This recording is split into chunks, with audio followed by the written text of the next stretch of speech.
श्री भागवत भगवान की है आरती, पापियों को पाप से है तारती।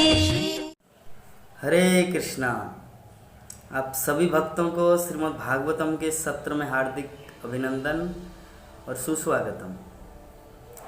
आज का हमारा विषय है श्रीमद् भागवतम के तृतीय स्कंद का 32 नंबर श्लोक। विषय है कर्म बंधन। कर्म बंधन एक ऐसा चैप्टर, एक ऐसा टॉपिक कि संसार में प्रत्येक प्राणी इस कर्म बंधन में फंस जाता है। तो उस विषय में आज हम लोग थोड़ा दृष्टिपात करेंगे। भगवान कपिल देव अपनी माता देवहूति को जो कर्म बंधन के बारे में व्यक्ति कैसे फंस जाता है और कैसे इससे उद्धार पाएंगे, उस विषय में डिस्कस कर रहे हैं भगवान की भक्ति के बारे में।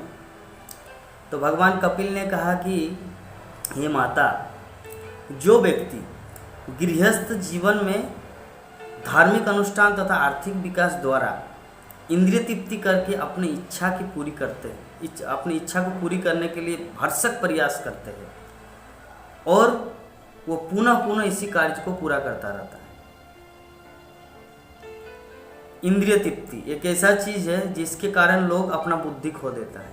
श्रीमद् भगवत गीता में भगवान श्री कृष्ण अर्जुन को बोल रहे कि अल्पमेधसाम, जो देवताओं की पूजा करते हैं, देवताओं की पूजा किस लिए करते हैं? इंद्रिय तृप्ति करने के लिए, क्योंकि भगवान इंद्रिय तृप्ति नहीं देंगे बल्कि भगवान आत्म तृप्ति देंगे। इंद्रिय का कोई अस्तित्व नहीं है, जो अस्तित्व आत्मा का है, क्योंकि आत्मा जुग जुगांतर से, जब से सृष्टि हुआ उससे पहले से भगवान के धाम में था। भगवान उनको खुद बनाया है। आत्मा को कौन बनाया है? भगवान श्री कृष्ण। उनका अविच्छिन्न अंश है। ममे वांश जीवलोके जीवभूत सनातन। ममे वांश, भगवान कृष्ण बोलते हैं मेरा अंश है। और इंद्रिय क्या है? इंद्रिय जैसे हम लोग इस भौतिक शरीर मिला है जिसके कारण हमारी इंद्रियां हैं। जब आध्यात्मिक शरीर मिलेगा तो ये भौतिक इंद्रियां नहीं रहेंगे उस टाइम।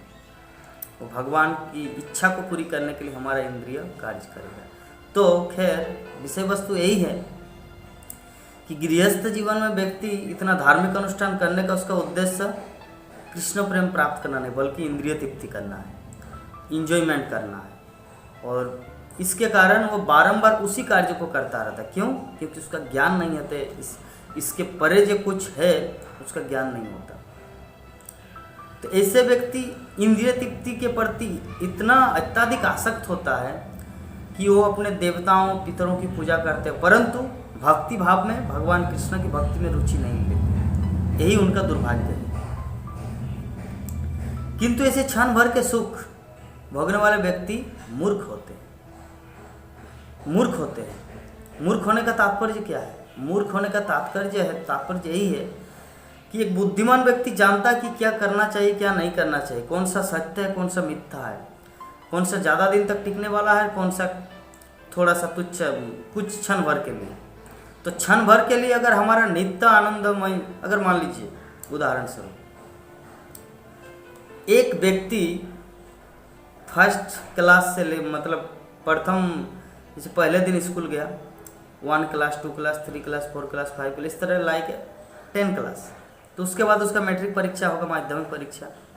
तो परीक्षा दिन में अगर उसका कोई बंधु या कोई व्यक्ति उनको उकसाया कि चलो आज अच्छा मूवी लगा है थिएटर में, अच्छा फिल्म लगा है, तो चलो हम लोग देखने जाते हैं। तो अगर उस टाइम वो विचार करे यार 3 घंटा परीक्षा देंगे, इतना कष्ट करके, ये करके वो करके बहुत कष्ट होगा, उससे बेहतर है कि 3 घंटा जाके मूवी देखेंगे। तो वो जो 3 घंटा मूवी देखेगा, 3 घंटा का जो वो क्षण भर का जो आनंद लेंगे ना, उसका पूरा जीवन भर 10 साल का जो मेहनत हो वो बेकार चला गया। और तुच्छ सुख के लिए, तुच्छ सुख क्या था? थोड़ा इंजॉयमेंट, ऐसे गाना गा रहे हीरो हीरोइन, ये पहाड़ का सीन है, ये है वो है, तो ये जो थोड़ा सा सुख, उसको जो मन को भाने वाला, उसका पूरा जीवन का करियर बर्बाद कर दिया। पूरा जीवन का करियर, अगर 3 घंटा थोड़ा सा तपस्या करके अगर परीक्षा दे देते तो उसका पूरा लाइफ बन जाता। पास होने के बाद उसको पुनः ऐसे मेहनत करना पड़ेगा। तो उसी तरह ये मनुष्य जीवन हम लोग को मिला है। मनुष्य जीवन किस लिए मिला है? कृष्ण भक्ति करने के लिए।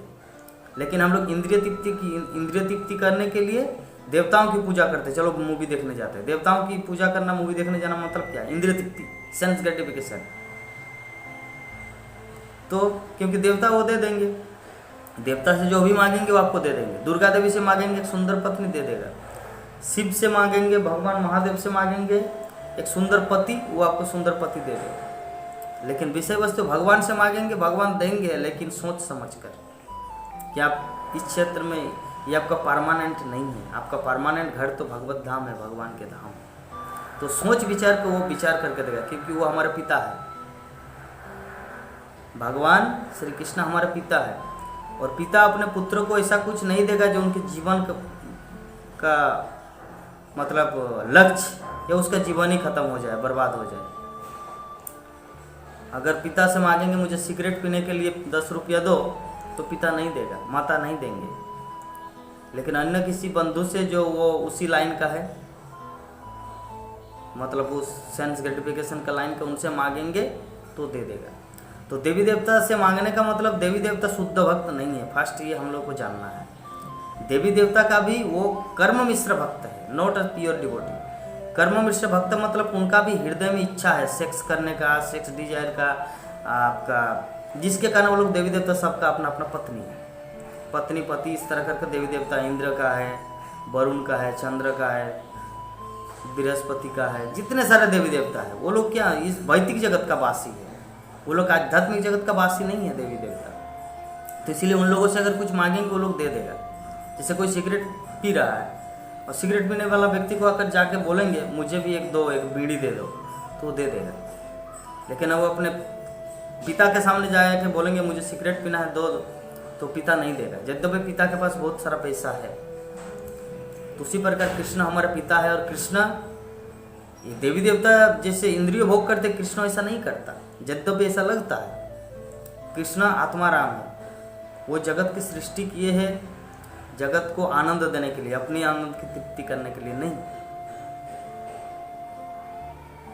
गोपियों से रास करते हैं गोपियों की इच्छा के लिए, और खुद की इच्छा को पूरी करने के लिए नहीं। और वो रास क्या है? रास कोई सेक्सुअल इंटरकोर्स नहीं है, रास है कृष्ण को आनंद देने का, वो अपने जीवन को सेक्रीफाइस। जैसे भगवान भगवत गीता में बोलते हैं सर्वधर्मान परित्यज्य मामेकम शरणं व्रज, समस्त चीज त्याग करके मेरी शरण में आओ। तो गोपियां ये प्रदर्शित कर रहे हैं कि सब कुछ को त्याग करके मैं कृष्ण की भक्ति करूं, कृष्ण को संतुष्ट करूं। और कृष्ण तो आत्माराम है, पूर्ण रूप से सच्चिद आनंद है, सच्चित आनंद। जो ऑलरेडी आनंद है उसको और आनंद की क्या जरूरत है? कोई अगर भट पेट खाना खा लिया पेट भर के, तो उसको अगर रसमलाई भी खिलाया जाए वो नहीं खाएगा, क्यों? उसका पेट भरा हुआ है। तो आत्मतृप्त है भगवान, सच्चिद आनंद है। सच्चिद आनंद का अर्थ होता है सत मतलब हमेशा के लिए, ऐसा नहीं कि थोड़ा आनंद कुछ देर बाद दुखी, नहीं। सत मतलब हर समय, चित मतलब ज्ञान से पूर्ण, और आनंद मतलब आनंद। हमारा कभी कभी दुख होता है तो कभी सुख होता है। अभी रूम में पंखा नहीं चल रहा मतलब गर्मी लग रहा है, तो दुख है, बहुत गर्मी लग रहा है। लाइट नहीं जल रहा, अंधकार रात्रि, तो उसमें दुख लगता है। लेकिन कृष्ण ऐसा नहीं है। न तद भास्यते सूर्य न शशांक न पावक जदगत्ता न निवर्तन्ते तद्धाम परमं मम। मतलब भगवान के धाम में ऐसा कोई दुख है ही नहीं। तो खैर, तो विषय वस्तु जो देवताओं की पूजा करते हैं वो घूस देने के बराबर है, क्योंकि देवताओं की पूजा करने से वो आपको इंद्रिय तृप्ति का साधन जुटा देंगे। और इंद्रिय तृप्ति करने के बाद क्या होगा कि व्यक्ति, लेकिन सच्चे बुद्धिमान व्यक्ति कौन है? यहाँ पे कपिल देव व्याख्या करते अपनी माँ को बता रहे, कर्म बंधन ऐसे होता है, जो भगवान को छोड़ के जो कुछ करते हैं वो उसका कर्म बंधन होता है। लेकिन कर्म बंधन उसका नहीं होता जो बुद्धिमान है, बल्कि बुद्धिमान व्यक्ति तो वो है जो पूर्णतया कृष्ण भक्ति में संतुष्ट होते हैं और इंद्रिय तृप्ति के लिए कुछ भी नहीं करता। इंद्रिय तृप्ति के लिए कुछ भी नहीं करता, एकमात्र भगवान कृष्ण की भक्ति करने के लिए, उनकी इच्छा को पूरी करने के लिए सब कुछ त्याग देता है। इस संबंध में इंद्रिय तृप्ति और कृष्ण की भक्ति में हम एक टॉपिक, एक इंसिडेंट बता सकते। जैसे जब महाप्रभु जगन्नाथपुरी में रहते थे तो उनका एक सेवक था गोविंद। तो गोविंद क्या किया, महाप्रभु नृत्य करने के बाद वो दरवाजे में लेट गया है, तो अगर घर से मतलब दरवाजे के बाहर से अगर घर आना है, मतलब अंदर इंटर करना रूम के अंदर, तो महाप्रभु को क्रॉस करना पड़ेगा, उसको लांघना होगा। तो भगवान है, वो भगवान को लांघना, पैर से लांघना, ये तो अच्छा नहीं है। लेकिन उन्होंने ऐसा किया। उन्होंने कैसा किया? वो महाप्रभु को लांघ गया और महाप्रभु का चरण दबाया, उनको सुंदर ढंग से सुला दिया। तो जब सुबह हुआ ब्रह्म मुहूर्त, तो महाप्रभु उठा तो बोले कि गोविंद आप इधर ही है रूम के अंदर, आप गए नहीं अपने रूम में, प्रसाद नहीं पाए, खाना नहीं खाया, रात भर सोए भी नहीं। बोले कि नहीं महाप्रभु कैसे जाऊं, क्योंकि आप तो सोए हुए हैं। तो बोले कि सोए हो मतलब, तो हम तो आपके आने से पहले ही तो सोए हुए थे, तो आप उस टाइम कैसे आया, अंदर क्यों आया, अंदर कैसे आया? मुझे तो लांघ के आया ना, मुझे क्रॉस करके आया। तब गोविंद ये एडवर्टाइज नहीं किए कि प्रभु महाप्रभु मैं आया अंदर आपकी सेवा के लिए, लेकिन जा रहा हूँ आपकी, मैं खुद अपनी तृप्ति के लिए, अपना भोजन करने के लिए, ये तो मेरी इच्छा हुआ ना, मेरी शरीर को रखने के लिए। लेकिन वो नहीं किया, लेकिन वो एडवर्टाइज नहीं किया महाप्रभु, लेकिन समझ गया कि गोविंद क्यों नहीं गए। तो ये है शुद्ध भक्त का लक्षण।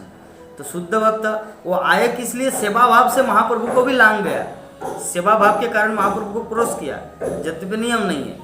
लेकिन जब वो अपनी तृप्ति आए, खुद भोजन करने का, डिनर प्रसाद का टाइम आया गोविंद का अपना, तो गोविंद नहीं गया। क्यों?